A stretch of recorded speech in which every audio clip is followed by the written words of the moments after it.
Hello प्यारे बच्चों, नया चैप्टर लेके आए हैं। क्रमचय और संचय शुरू कर रहे हैं। क्रमचय और संचय, परमुटेशन, परम्यूटेशन एंड कॉम्बिनेशन। तो पहले जो चैप्टर का नाम है उसको देख लेते हैं। चैप्टर के नाम के पहले हम पता होने भाई इस चैप्टर का यह नाम क्यों है। क्रमचय, क्रमचय का मतलब होता है जब कोई व्यवस्था हम बनाते हैं, व्यवस्था के विन्यास, व्यवस्था के विन्यास। विन्यास का मतलब होता है एक तरीके से किसी व्यवस्था को बनाना, गणितीय रूप से उसे बताना। जैसे आपने पढ़ा होगा इलेक्ट्रॉनिक विन्यास, यानी परमाणु में इलेक्ट्रॉन किस तरीके से फैले होते हैं, है ना। तो विन्यास से मतलब समझ में आ गया होगा। व्यवस्था के विन्यास, तो हम कहते हैं विन्यास में जब क्रम अनिवार्य है, यानी क्रम अनिवार्य है, कोई व्यवस्था बनाए उसमें क्रम अगर अनिवार्य है व्यवस्था बनाने का, तो उसे कहते हैं हम क्रमचय। और जब क्रम अनिवार्य नहीं है, क्रम का कोई ध्यान न रखा जाए, तो उसे कहते हैं हम संचय। यानी क्रम, विन्यास का क्रम अनिवार्य नहीं है। यानी बेटा इस बात को ध्यान से देखना, विन्यास का, उसका उदाहरण दूंगा मैं आपको। क्रम अनिवार्य नहीं है। कई बार ऐसा लगेगा कि क्रम तो है, कर्मानुसार चीज़ें हैं, है ना, लेकिन जब ध्यान से देखेंगे तो क्रम अनिवार्य नहीं है, क्रम की कोई आवश्यकता नहीं है ना। जैसे मान ले किसी थैले में कुछ गेंद पड़ी हैं, है ना, उस थैले में से लाल गेंद है, उसमें सफ़ेद गेंद है, उसमें पीली गेंद है, कोई गेंद निकल रही है नीली, फिर निकल गई नीली, फिर निकल गई पीली। तो कुल कितनी गेंद हमें निकालनी है, उसमें क्रम का कोई ज़्यादा मतलब नहीं है। और मान लीजिए हम किसी कुछ शब्द लेकर के उसके कुछ शब्द बनाएं। हम क्या करें, कुछ वैकबरी में से ABCD ये का खा गा कुछ लेकर के, कुछ अक्षर लेकर के कुछ शब्द बना दें। हम कुछ अक्षर ले लें और उसमें से कुछ शब्द बना लें, तो जो हमारे पास एक डिक्शनरी डेवलप होगी उसमें क्रम अनिवार्य होगा। तो इसका मतलब होगा कि वहाँ क्रमचय है। क्रमचय और संचय में जो भेद है वो हमें तभी सही मायने में पता चलता है जब हम उसके सवाल करते हैं। सामान्य भाषा में तो हम व्यवस्थाओं को इकट्ठा कर लें, उसका संचय बना लें, क्रम ना रखें, है ना, तो सीधे सीधे समझ में आता है कि वो संचय है, उसमें क्रम है वो क्रमचय है। बस इतना सा फ़र्क है और कुछ नहीं, ज़्यादा कहानी की इसमें कोई ज़रूरत नहीं है। ठीक है, तो ये तो फ़र्क मैंने बताया आपको एक सामान्य सी भाषा में, बाकी जब सवाल करेंगे तब देखेंगे, है ना। चलिए अब लिख लेते हैं भूमिका। भूमिका, भूमिका में क्या कहा जा रहा है। ठीक, तो भूमिका में लिखने वाली यहाँ कोई बात नहीं है कि हम लिख के कुछ समझाएंगे ज़्यादा। भूमिका को थोड़ा सा देख लेते हैं हम। मान लीजिए कि आपके पास नंबर वाले एक सूटकेस हैं। माना कि उस ताले में 4 चक्कर लगे हैं और प्रत्येक चक्कर 0 से 9 तक के 10 अंकों द्वारा चिन्हित है। ताले को खोला जा सकता है यदि 4 अंकों को आप एक बार एक लाइन में रखें, जो कि उसका ताले का नंबर है। अब ताले का नंबर है 4 अंकों का और हर अंक पे नंबर है 0 से 9 तक, तो एक नंबर होता है उसके ऊपर। तो हम अगर हमें वो नंबर याद ना हो, हम अगर उस ताले का नंबर भूल जाएं, तो हमें बहुत लंबी व्यवस्था से गुजरना पड़ेगा। यानी हमें हर नंबर के साथ आगे नंबर 1 से 9 तक मिला के देखने पड़ेंगे और हमें इसमें बहुत समय लगेगा। तो ये कहते हैं कि 4 नंबर का लॉक खोलना बहुत मुश्किल है, 2 नंबर का लॉक खोलना आसान है। अगर किसी ताले में 2 ही नंबर है तो खोल सकते हैं, 1 से 9 तक लें, फिर 1 से 9 तक लें, तो हम कुछ टाइम में 2 घंटे 3 घंटे 4 घंटे में उसे खोल सकते हैं। 3 नंबर का बहुत मुश्किल है।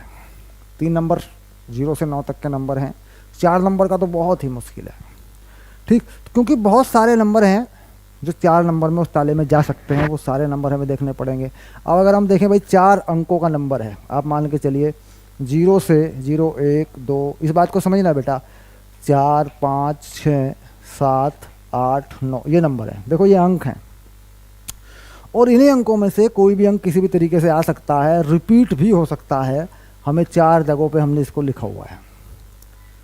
तो इन 9 के 9 अंकों में से या 10 के 10 अंकों में से 10 हैं, 1 2 3 4 5 6 7 8 9 10, 10 अंक में से कोई भी यहाँ हो सकता है, यहाँ हो सकता है, यहाँ हो सकता है, यहाँ हो सकता है। तो आप सोचिए ये नंबर हो जाएगा 10,000। भाई पहले 1 से 9 तक, 0 से 9 तक यहाँ रख लें, 9 तरीके, 10 तरीके हो गए। इसके बाद इसके आगे फिर इसके 10 तरीके, तो ये पूरे तरीके यहाँ तक देखें अगर विन्यास हो गए 100, क्योंकि हर एक के साथ आगे और 10 हैं, आगे 10 और हो सकते हैं, एक के साथ अलग अलग 10 नंबर हो सकते हैं, क्योंकि यहाँ पर भी हम 0 से लेकर 9 तक भर सकते हैं, उसके बाद यही नंबर फिर यहाँ भर सकते हैं। तो आप देखिए पूरा का पूरा यहाँ पे 10 हो गए, एक के 10 हो जाएंगे, एक के साथ में कितने नंबर आ सकते हैं यहाँ 10। मान लीजिए मैं यहाँ 0 लिख दूँ तो यहाँ कितने नंबर आ सकते हैं उसके साथ में, इनमें से कोई भी आ सकता है, 10 हो गए। यहाँ पे मैं 1 लिख दूँ फिर ये 10 आ सकते हैं, यहाँ पे मैं 2 लिख दूँ फिर ये 10 आ सकते हैं। तो कुल मिला के 100 विन्यास ऐसे बन जाएंगे। इसी तरीके से आगे 10 लिख दूँ तो 1000 विन्यास बन जाएंगे, आगे और 10 लिख दूँ, 10 विकल्प हैं मेरे पास, तो 10,000 विन्यास बन जाएंगे। तो कोई व्यक्ति 10,000 नंबर ट्राई करेगा 4 अंकों के ताले को खोलने के लिए, तो आप सोचिए कितना समय उसको लगेगा। अब समय की गणना कैसे करें? हम अपने सामान्य तरीके से एक नंबर ट्राई करने पे हम मान के चलें कि एक व्यक्ति एक नंबर को ट्राई करता है 5 सेकंड में, और गुना कर लें 10,000 से। अब आप सोच लो 50,000 सेकंड लग गए, 50,000 सेकंड यानी 3600 सेकंड का 1 घंटा होता है। तो कितने दिन लग गए उसको? 2 3 4 5 10 दिन, कितने दिन लगेंगे उसको खोलने में? संभव नहीं है आसानी से इसको ढूंढना या करना। तो ये समझा रहे हैं भूमिका में। अब चलिए आगे। अब इन्होंने कहा, सीधी बात करते हैं, गणना का आधारभूत सिद्धांत। तो गणना का जो आधारभूत सिद्धांत है उसका उदाहरण मैंने दे दिया, उसमें भी कुछ ज़्यादा सोचने की ज़रूरत नहीं है। यहाँ पर गणना का जो आधारभूत सिद्धांत है वो यही है कि कितनी खाली जगह हैं हमारे पास, और उन जगहों पर हमें कितने सारे हमारे पास ऐसे विकल्प हैं जिन्हें हमें रखना है या भरना है। ठीक, तो इस तरीके से जो सिद्धांत हमारे पास आता है उसे हम कहते हैं गणना का आधारभूत सिद्धांत। तो गणना के आधारभूत सिद्धांत को भी थोड़ा सा हम समझ लेते हैं।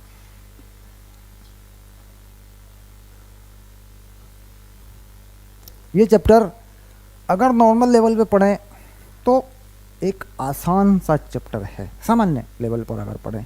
अगर इस चैप्टर को बड़े लेवल पे पढ़ें, कंपटीशन तक ले जाएं, हायर लेवल पे सोचें, तो ये चैप्टर जितना आसान होता है उतना ही मुश्किल भी हो जाता है। यानी ये एक ऐसा चैप्टर है जिसमें 0 लेवल से बहुत ज़्यादा बड़े हाई लेवल तक दिमाग लगाना पड़ता है। तो हम यहाँ क्या करते हैं, हम 11वीं पढ़ते हैं, जेईई मेन वाले सवाल करते हैं, छोटे छोटे सवाल अब कंपटीशन में बनते हैं, वहाँ तक डेवलप करते हैं। उससे आगे जाना चाहें, है ना, तो कुछ बच्चों को क्या होता है, परमुटेशन और कॉम्बिनेशन में इंटरेस्ट आ जाता है, तो अच्छे से बहुत अच्छे लेवल तक ये चीज़ जाती है। और जीवन में जब आप विन्यास बनाते हैं व्यवस्थाओं को लेकर के, मैनेजमेंट जिसे कहते हैं, वहाँ पर ये चीज़ बड़ी काम आती है। इस तरह की सोच, इस तरह की प्रैक्टिस बड़ी काम आती है, फ़ायदेमंद होता है। ये दैनिक जीवन में ये चैप्टर फ़ायदेमंद है। अगर हम इस पर विचार कर लें, थोड़ा समय इसको दे दें, तो दैनिक जीवन में ये फ़ायदेमंद है। खैर चलते हैं, गणना का आधारभूत सिद्धांत।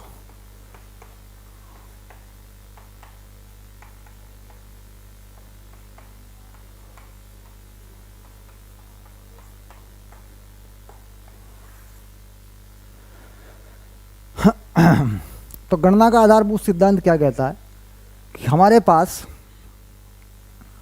अगर मान लीजिए 1 2 3 4 4 नंबर हैं और हमें इनमें से 3 अंकों की एक संख्या बनानी है और अंक रिपीट नहीं करना है, मतलब पुनरावृत्ति नहीं, पुनरावृत्ति नहीं।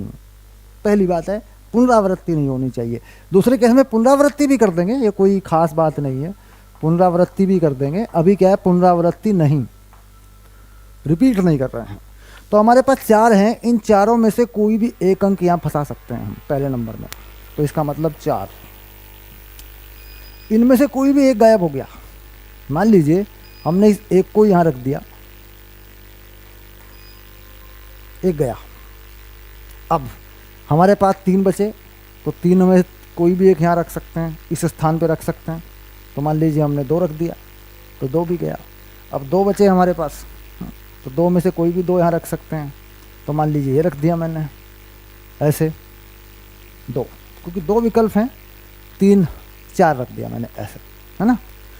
तो ये नंबर हमने रख दिए। तो ये कह रहा है कुल विन्यास जो तैयार होंगे वो होंगे 4 गुना 3 गुना 2, यानी 4 तिया 12 दूनी 24 विन्यास हमारे पास तैयार होंगे। बस यही है गणना का आधारभूत सिद्धांत। ठीक, अब ये क्या कह रहे हैं, अगर m वस्तुओं को n स्थानों पर रखना है, यदि m वस्तुओं को n स्थानों पर रखकर विन्यास बनाने हैं या व्यवस्था बनानी है, जबकि पुनरावृत्ति नहीं हो तो कुल विधियां m गुणा n होंगी। बस ये पहला है, गणना का आधारभूत सिद्धांत में ये पहला नियम है। इसे हम कह सकते हैं कि भाई ये एक प्रमेय है, हम कहते हैं प्रमेय 1, ऐसा बोल देते, मान लो प्रमेय 1। आधारभूत सिद्धांत के अंदर हम इसे बना देते हैं प्रमेय नंबर 1। एक और है, 2 होती हैं। ठीक, तो कुल विधियां कितनी हो गई, m गुणा n। सिंपल हो गया, ऐसे सवाल आएंगे हम समझ लेंगे।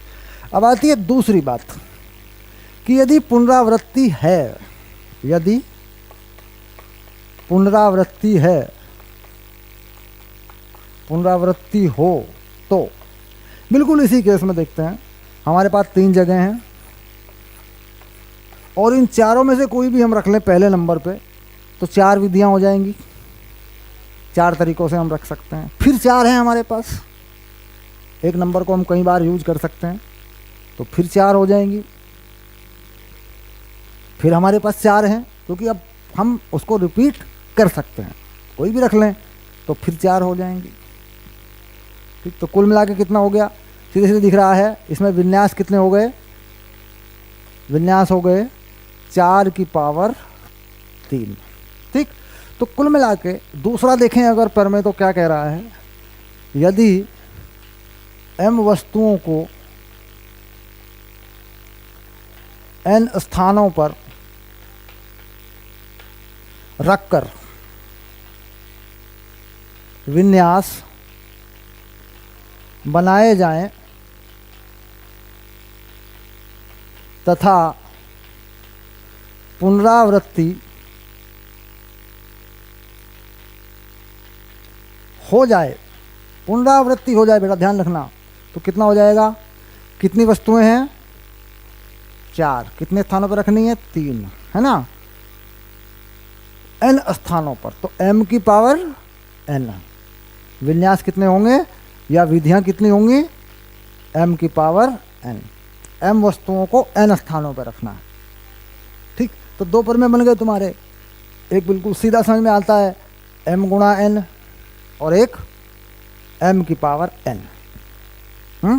अब जो सवाल होंगे नॉर्मली सामान्य जो सवाल होंगे जिसमें कोई शर्त नहीं होती विशेष, एक में है कि पुनरावृत्ति नहीं होनी है, एक में है पुनरावृत्ति हो सकती है, बस। ठीक, अब इसी के हिसाब से हम आगे बढ़ेंगे, इसी पे हम सवाल करेंगे। ठीक है, चलिए देख लेते हैं, एक बार शुरू करते हैं। पहले इसको समझ लें, इसको पक्का कर लें, शाबाश।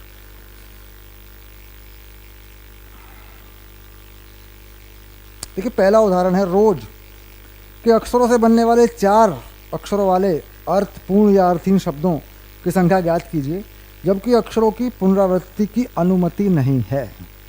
अक्षरों की पुनरावृत्ति की अनुमति नहीं है। तो पहला ही उदाहरण है, बहुत सरल है, आपकी समझ में आ गया होगा भाई 4 अक्षर हैं और उनकी पुनरावृत्ति नहीं हो रही है। ठीक, कैसा शब्द है, ROSE। कितने शब्द हैं, 4, है ना। सबको रखना है लेकिन रिपीट नहीं करना है, और ये भी देखना है कि चारों शब्द अलग अलग हैं। मतलब चारों अक्षर, अक्षर शब्द कह रहा हूँ, चारों अक्षर अलग अलग हैं, सब अलग अलग हैं। ऐसा नहीं कि 2 बार लिखा है कोई, है ना।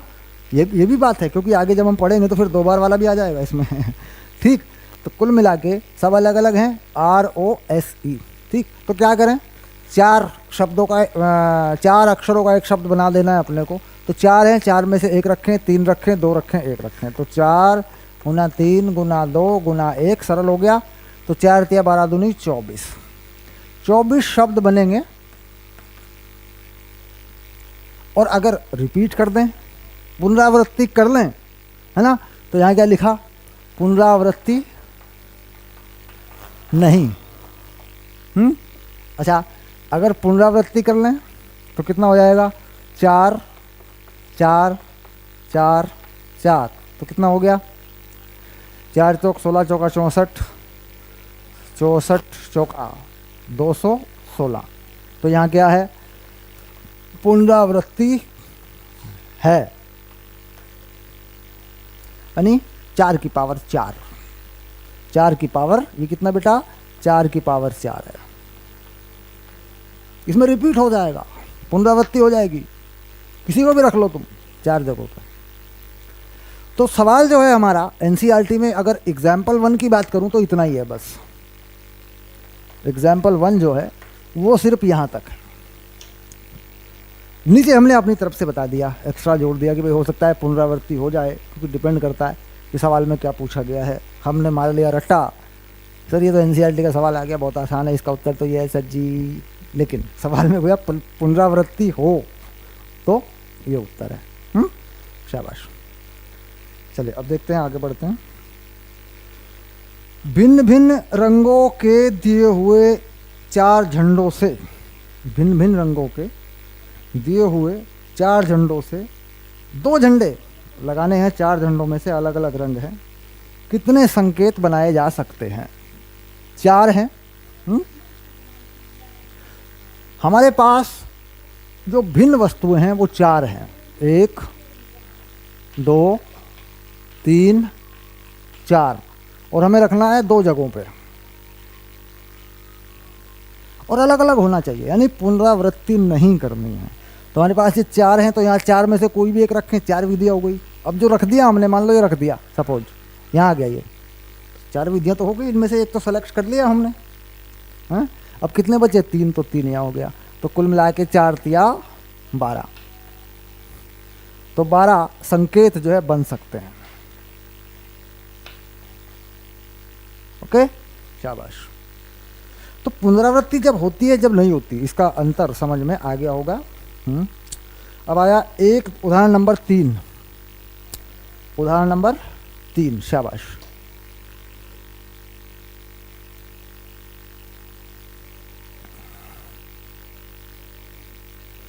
उदाहरण नंबर 3 में क्या कह रहे हैं, जरा देखें एक बार। 1 2 3 4 5 से कितनी 2 अंकीय सम संख्याएं बन सकती हैं यदि अंकों की पुनरावृत्ति की जा सकती है। सवाल को पढ़ लें एक बार। 1 2 3 4 5 ऐसी संख्याएं हैं, कितनी 2 अंकीय सम संख्या बन सकती हैं यदि अंकों की पुनरावृत्ति की जा सकती है। बहुत सरलता है, समझना है। 1 2 3 4 5, ये हमारे पास जो अंक है 5 हैं, 2 अंक की संख्याएं बनानी है। तो अब सवाल ये होता है कि 2 अंक की संख्याएं और सम संख्याएं हों, तो इसका मतलब यहाँ इकाई का जो अंक है उस पर या तो ये 2 आ सकता है या ये 4 आ सकता है। 2 विकल्प हैं हमारे पास, 2 आएगा या 4 आएगा। 2 विन्यास तैयार हो जाएंगे, तो यहाँ 2 हो गए। इसके बाद हमारे पास संख्याएं बची, एक इनमें से संख्या चली गई, इनमें से एक संख्या चली गई, क्योंकि इन दोनों में से कोई भी रखेंगे, यहाँ हम एक ही रखेंगे, तो 2 रखेंगे या 4 रखेंगे। तो कितनी संख्याएं थी, 5। हमारे पास संख्या कितनी बची, 4। अब 4 में से कोई भी संख्या हम यहाँ रख लें इस जगह पे, तो 4 विन्यास यहाँ बनेंगे। तो कितने हो गए, 4 दूनी 8। पुनरावृत्ति अगर हो सकती है, ये तो बिना पुनरावृत्ति के बेटा, ये है पुनरावृत्ति नहीं, पुनरावृत्ति नहीं, ये हो गया। तो कितनी हो गई, 4 गुना 2 8 विधियाँ या 8 संख्या, ऐसा लिख सकते हैं। 8 संख्याएं बन जाएंगी। और हमने कहा पुनरावृत्ति हो सकती है, बात को समझना, क्योंकि सवाल कुछ भी घूमेगा बेटा पेपर में, पुनरावृत्ति हो सकती है। तो फिर कितना करेंगे, यहाँ पे देखो 5 में से एक यहाँ रख दिया हमने, पुनरावृत्ति होनी नहीं है, तो बाकी कितने बचेंगे, 4 बचेंगे।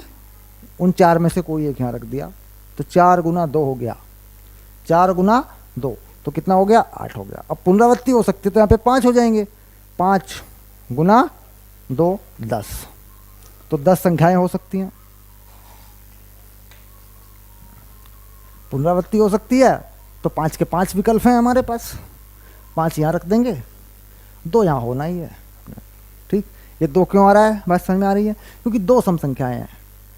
सम संख्या के लिए बाद में 2 या 4 इनमें से होना ज़रूरी है, इसलिए 2 विकल्प हैं, 2 में से हम 2 विन्यास बना लेंगे, 2 में से कोई एक रखने के तरीके, विधियाँ 2 होंगी। 2 हैं, 1 छांटो, 2 छांटो, 4 छांटो, तो कुल मिला के 2 ऑप्शन है, 2 विकल्प हैं, 2 क्या। पुनरावृत्ति होनी नहीं है, पहले केस में क्या लिखा मैंने, पुनरावृत्ति नहीं है, तो कितने बचेंगे, 5 में से एक तो गया यहाँ, या तो यहाँ 2 आएगा या यहाँ 4 आएगा, इसलिए मैंने 2 लिखा। ये विधियाँ हैं, ये विन्यास है, ये वाला 2 यहाँ नहीं है, ध्यान रखें, ये विन्यास है। ये कितनी संख्याएं बची, फिर 4 बची, तो 4 यहाँ रख दिया, 4 विकल्प हो गए हमारे पास। अगर पुनरावृत्ति है तो इनको दोबारा फिर रिपीट कर सकते हैं, तो यहाँ 5 आ जाएगा, बस 10 हो जाएगा। ठीक, तो खैर समझ में आ रहा होगा, थोड़ा थोड़ा और देखेंगे आगे समझ में आएगा। 5 विभिन्न झंडे उपलब्ध हैं। अगले सवाल में देखो, उदाहरण नंबर 4 में देखो, 5 विभिन्न झंडे उपलब्ध हैं। एग्जाम्पल 4। तो उन विभिन्न संकेतों की संख्या ज्ञात कीजिए जिन्हें कम से कम 2 झंडों को एक ऊर्ध्व दंड पर क्रमबद्ध एक दूसरे के साथ नीचे रखकर उत्पन्न किया जा सकता है। 5 झंडे हैं और संकेत कितने बनाने हैं, 2 संकेत बनाने हैं।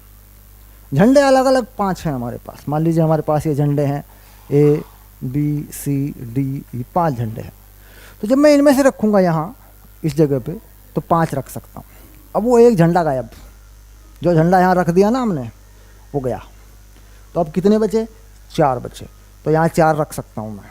तो कितना हो गया, 5 गुना 4, ये हो गया 20, ये हो गया संकेत या विधियाँ, ये हो गया उत्तर। पुनरावृत्ति नहीं है, ध्यान रखना, पुनरावृत्ति नहीं है। पुनरावृत्ति होगी तो यहाँ पर भी मेरे पास 5 के 5 विकल्प होंगे। इन 5 में से कोई भी एक यहाँ रख लूँ, ओके, फिर से ओके, लेकिन मेरे पास झंडे हैं ही 5 झंडे हैं, संख्या नहीं है। तो 5 में से मैंने कोई भी एक झंडा यहाँ रखा, तो 5 ऑप्शन है मेरे पास, 5 विकल्प हैं। जैसे ही मैं एक झंडा यहाँ रख दूंगा तो मेरे पास कितने झंडे बचेंगे, 4। फिर 4 में से एक यहाँ रखूँगा, हो गए 2 झंडे पूरे, तो कुल आ गया 20।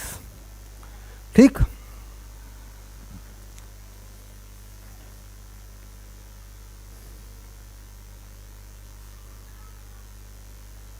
इसके बाद हाँ, अब आगे चलता है कि कम से कम 2 हों। आगे चलें, सवाल को आगे बढ़ाया, कम से कम 2 हों, यानी 2 हो गए तो अब 2, इसके आगे भी बढ़ सकते हैं। फिर ये कितना है, ये है वो संकेत जिसमें 2 झंडे हैं। 3 है तो 3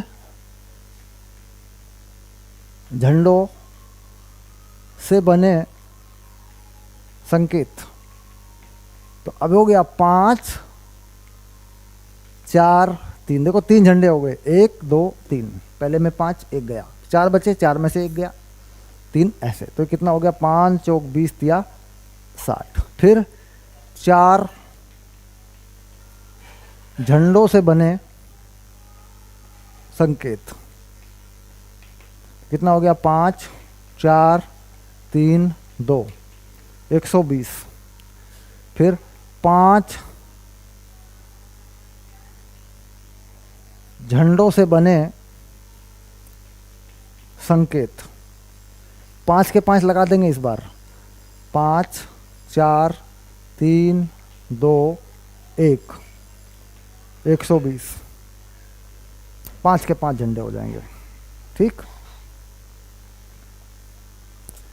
अब टोटल जो संकेत हैं सारे, जिसमें कम से कम 2 झंडों का संकेत है, सारे जोड़ लो। 20 60 120 120।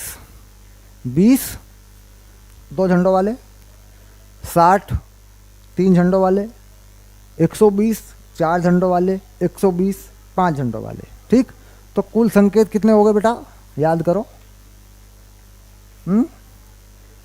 120 120 60 और 20 जोड़ लो, 240 300 320, तो ये हो गए 320 संकेत। ये हो गया तुम्हारा उत्तर। ठीक, थोड़ा थोड़ा धीरे धीरे अगर इस चैप्टर को समझते जाएं तो ये चैप्टर पूरा समझ में आ जाता है। जब इसमें शर्तें लगने लगती हैं तब हम कंफ्यूज होने लगते हैं, लेकिन नियम रहे, फंडामेंटल पे कायम रहें तो शर्तें भी हो जाती हैं, कोई ऐसी बात नहीं है। चलिए, अब इसके बाद आ गया प्रश्नावली 7-1। शाबाश।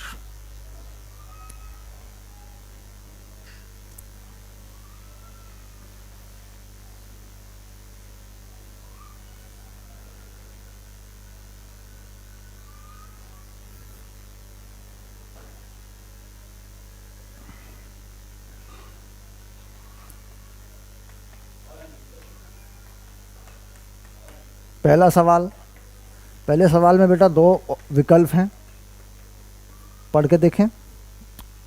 दूसरा सवाल यहाँ मैंने लिख दिया। ओके, चलिए शुरू करते हैं।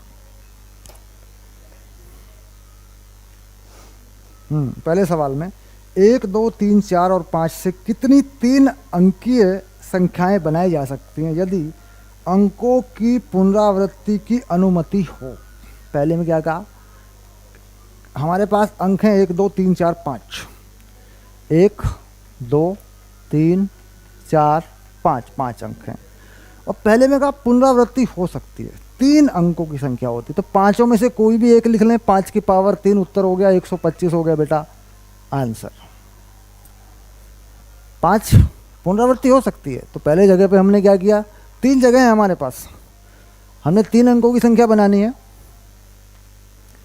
तो पाँचों में से कोई भी एक रखें, 5 विधियाँ हो गई, 5 विन्यास हो गए। फिर पाँचों में से कोई भी एक रख लें, फिर 5 हो गई। फिर पाँचों में से एक रख लें, फिर 5 हो गई। ठीक, अब अगर आप पुनरावृत्ति ना हो तो 5 गुना 4 गुना 3 कितना हो गया, 5 चौक 20 तिया 60।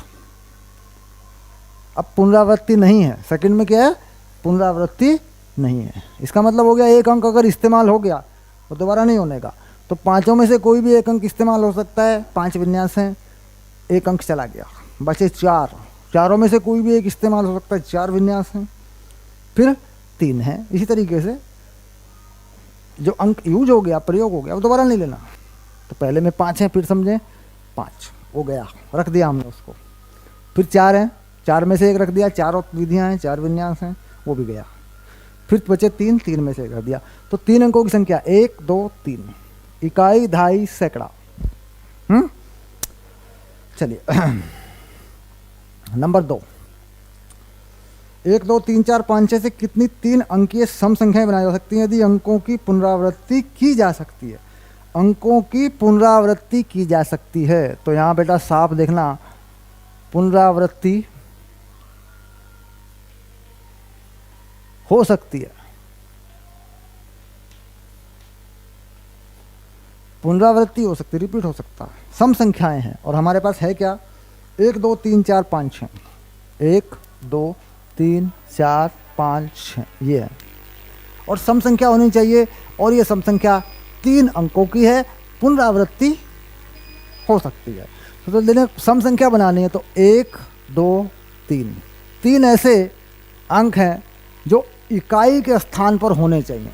यानी यहाँ अगर मैं 3 अंकों की संख्या बनाता हूँ 1 2 3, तो यहाँ इकाई का अंक है, यहाँ पर इन में से कोई एक होना चाहिए। तो कितने अंक हैं, 1 2 3, तो 3 हो गए। इसके बाद पुनरावृत्ति हो सकती है, आपकी मर्जी है, इन 6 में से कोई भी आप यहाँ रखिए, 6 विधियाँ हो गई, फिर से इनमें से कोई एक रखिए, फिर 6 हो गई। तो कुल मिला के 6 गुना 6 गुना 3, तो कितना हो गया 108। ये हो गया तुम्हारा उत्तर। पुनरावृत्ति नहीं होती तो फिर दूसरे तरीके से सोचते, है ना, फिर हम दूसरे तरीके से सोचते। अगर पुनरावृत्ति नहीं है फिर उत्तर क्या होगा, चलिए करके देखते हैं।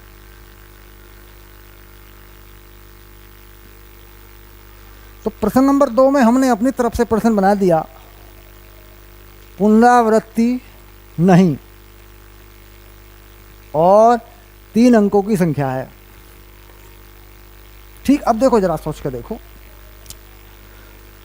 1 2 3, तो यहाँ पे तो 3 ही है, सम संख्या है, तो इन तीनों में से कोई आना चाहिए। इसके बाद इन तीनों में से एक चला गया तो कितने अंक बचे, 5। उनमें से 5 में से कोई भी आप एक यहाँ रख लो,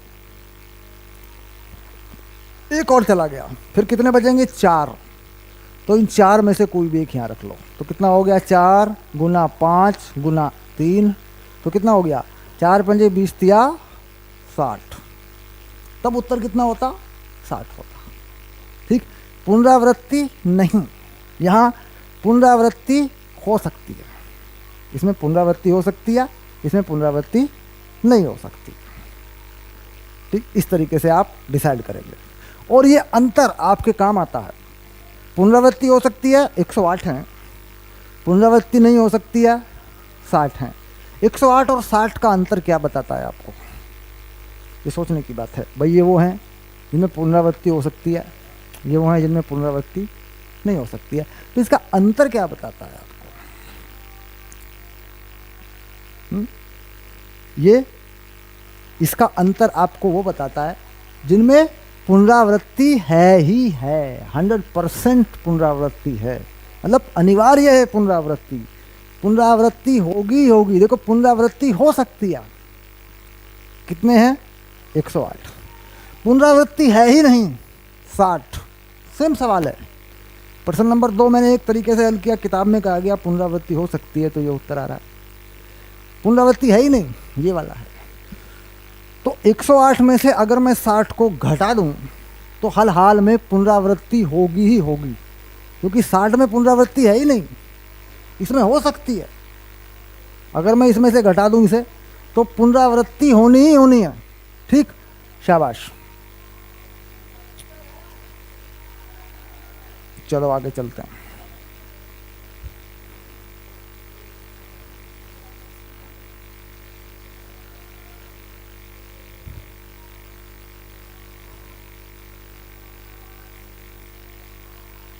अब आते हैं प्रश्न नंबर 3 पर। शाबाश।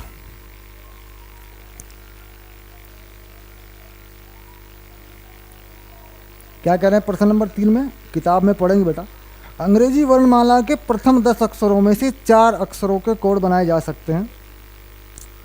यदि किसी भी अक्षर की पुनरावृत्ति नहीं की जा सकती है तो 10 अक्षरों में से पुनरावृत्ति नहीं होनी है, 4 अक्षरों का कोड है।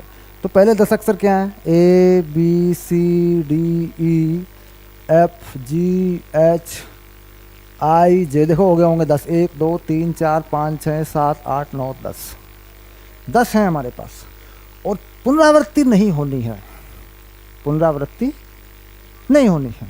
तो इसका मतलब हो गया कि हमारे पास 4 अक्षरों का कोड बनना है हमारा, 1 2 3 4। तो हमारे पास पहले 10 हैं, एक अक्षर चला गया, इनमें से कोई भी एक अक्षर गायब हो गया। यहाँ हम 10 तरीकों से इनमें से कोई भी एक अक्षर रख सकते हैं। उसके बाद 9, क्योंकि एक तो चला गया, 9 बचे। फिर 8, एक और चला गया, 8 बचे। फिर 7, तो कितने हो गए, 10 9 8 7। तो कितना हो रहा है ये नंबर, ये नंबर हो जाएगा बेटा 5040। 5040 गुना करें 56 गुना 9 गुना 10, तो ये हो जाएगा 5040। ठीक, पुनरावृत्ति नहीं है, पुनरावृत्ति नहीं है। अब दूसरा विकल्प है इस सवाल का, ये उत्तर हो गया तुम्हारा एनसीईआरटी के मुताबिक। अब दूसरा, पुनरावृत्ति हो सकती है।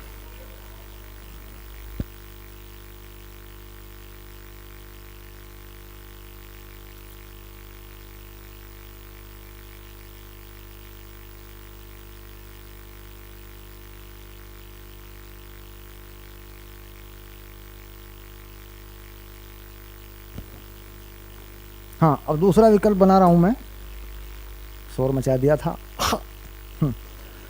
पुनरावृत्ति हो सकती है, हो सकती है ना। तो क्या लिख दिया मैंने इसी के विकल्प में, 3 में मैंने बदल दिया सवाल को अपनी तरफ से। पुनरावृत्ति हो सकती है। ओके, अब देखो पुनरावृत्ति हो सकती है तो कोई टेंशन ही नहीं है। कितने हैं? 10 हैं, तो 10 के 10 को रख सकता हूं मैं 10 के 10 को रख सकता हूं। 10 10 10 10, तो कितने बनेंगे बेटा? 10 की पावर 4 यानी 10,000। 10,000 पुनरावृत्ति हो सकती है। ठीक, इसमें पुनरावृत्ति नहीं है। ठीक, तो जिनमें पुनरावृत्ति है, जिनमें पुनरावृत्ति है,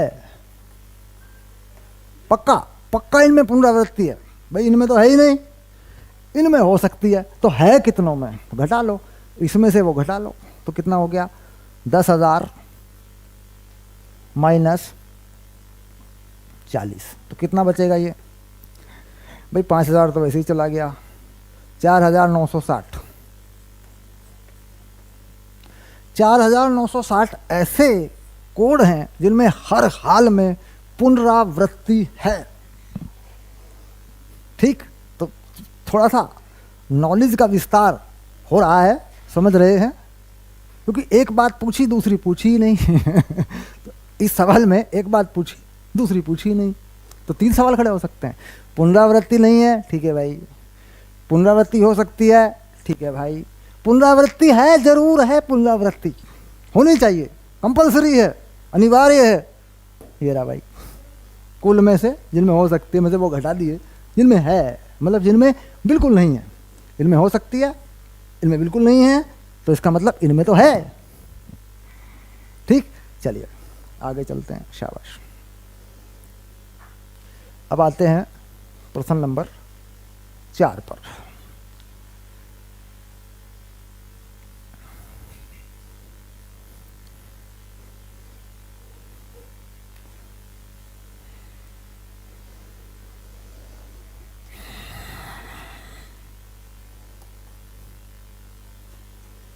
प्रश्न नंबर 4 में क्या कहता है? 0 से 9 तक अंकों वाली संख्याओं का प्रयोग करके 5 अंकीय टेलीफोन नंबर बनाए जा सकते हैं। यदि प्रत्येक नंबर 67 से प्रारंभ होता हो और कोई अंक एक बार से अधिक नहीं आता है, तो 0 से 9, तो 0 1 2 3 4 5 6 7 8 9, और जो टेलीफोन का पहला अंक है वो 67 है, और 5 अंकीय टेलीफोन नंबर आपको याद करें जरा, हाँ बनाने हैं, शाबाश। 5 अंकीय, 5 अंकों का होना चाहिए। तो इसका मतलब हो गया 5 जगह खाली हैं भैया, शाबाश। 1 2 3 4 5, और पहला फिक्स है कि ये नंबर 67 होना चाहिए, बस। यानी सीधा सीधा मैटर है, ये और ये तो गया, रिपीट कुछ नहीं होना है, कुछ रिपीट नहीं होना। तो 6 और 7 तो चलेगा, इसमें से क्या बचा? 1 2 3। तो यहाँ अगर मैं डालता हूँ इस जगह पे, तो क्या बचा मेरे पास? क्या बचा?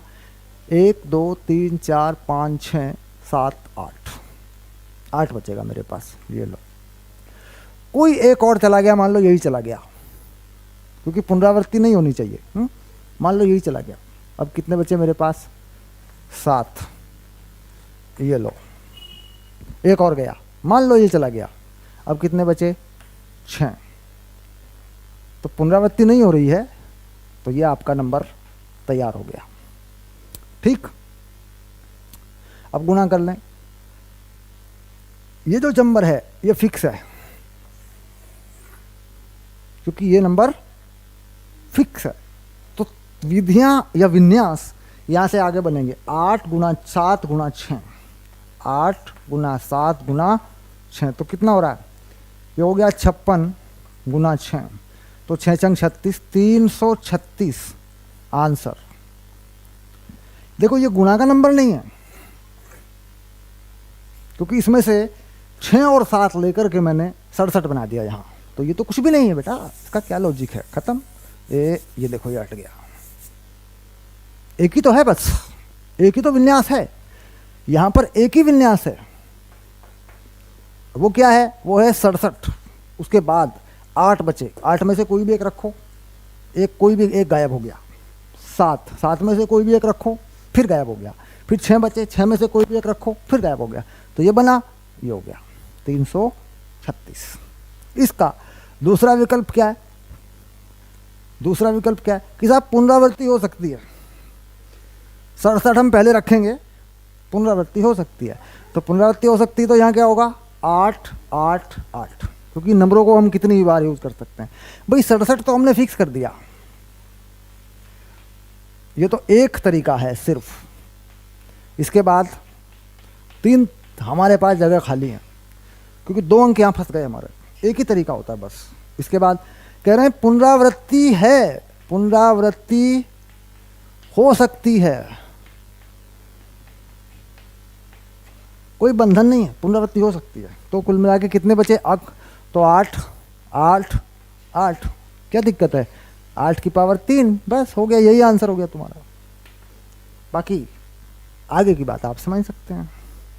ये पुनरावृत्ति ध्यान दें हो सकती है, इधर पुनरावृत्ति नहीं है। तो जिनमें पुनरावृत्ति है ही है, जिनमें पुनरावृत्ति है 100% है, तो इसमें से इसे घटा लो पहले की तरह, तो वो भी आ जाएगा। हाँ चलिए और देखते हैं आगे थोड़ा सा।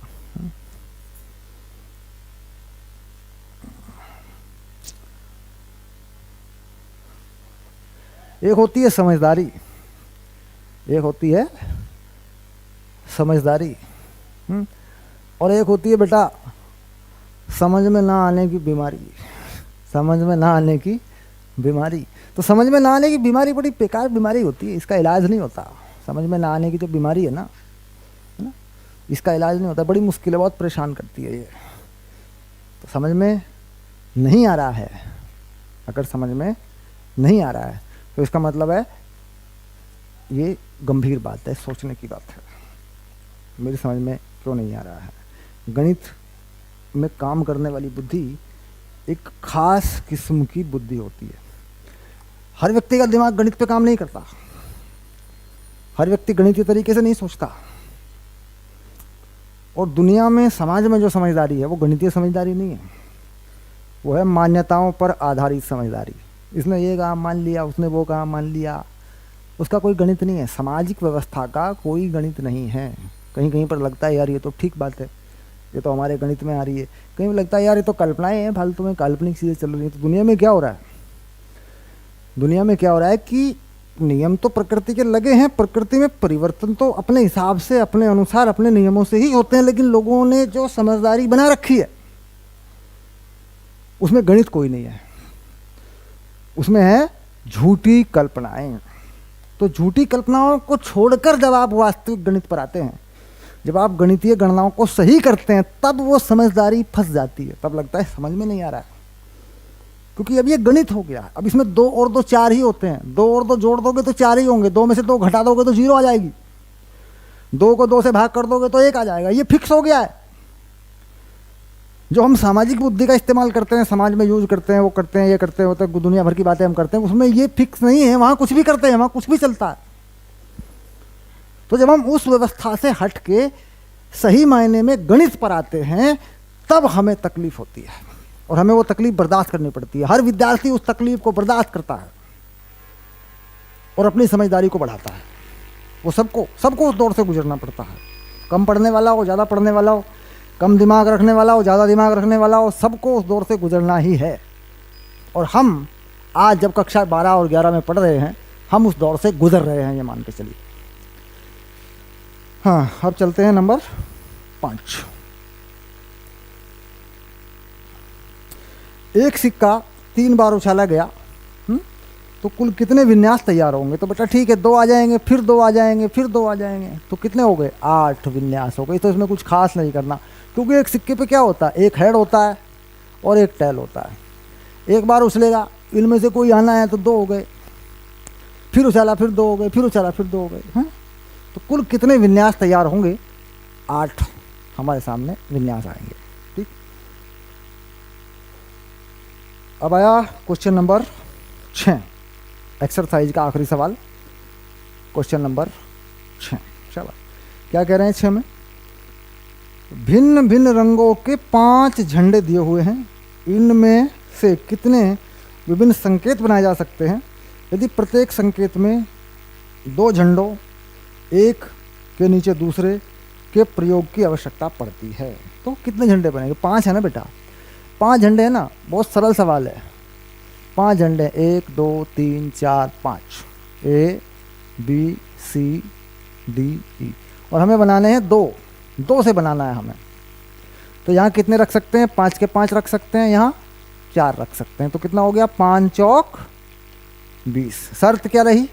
पुनरावृत्ति नहीं, पुनरावृत्ति नहीं। क्यों? ऑटोमेटिकली यहाँ पुनरावृत्ति नहीं होनी है, क्योंकि हमें अलग अलग संकेत बनाने हैं। मान लीजिए हमने लाल रंग के 2 झंडे रख दिए यहाँ पे, लाल रंग के 2 झंडे, तो संकेत बनेगा ही नहीं। संकेत का मतलब है अलग अलग रंग के, तो अलग अलग रंग के कितने? 20 संकेत, 20 सिग्नल हम बना सकते हैं अलग अलग रंगों से। तो पहले 5 हो गए, तो 5 रख लिए, बचे एक रख दिया हमने फिर कितने बचे हमारे पास? कोई 4 बचेंगे, तो कोई 4 रखने के 4 विन्यास हो गए। बिल्कुल सरल बात है। तो ये एक्सरसाइज पूरी हो गई बच्चों हमारी। अब चलेंगे, हम सही मायने में समझेंगे क्रमशः तीसरे नंबर का पॉइंट है ना। चलिए इसे देखेंगे अगले लेक्चर में, आगे पढ़ेंगे। शाबाश, डन।